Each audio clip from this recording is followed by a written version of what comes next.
aminin mo yung kinuha mong bike. Opo nga po, inamin ko nga po, kuya.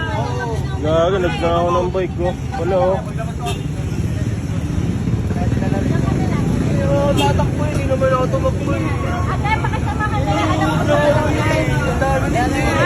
Pagina. Dali. Dali yung bike, boss.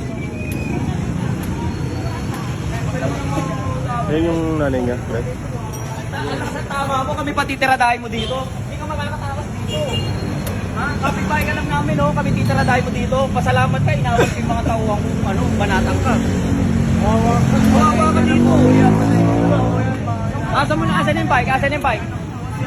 Asan yung bike? Nabenta mo na. Nakita kita sa CCTV. Pagbalik mo, pagkain na hawak mo. Nakaplagan ka, kuya? Ha? Nakaplagan ka?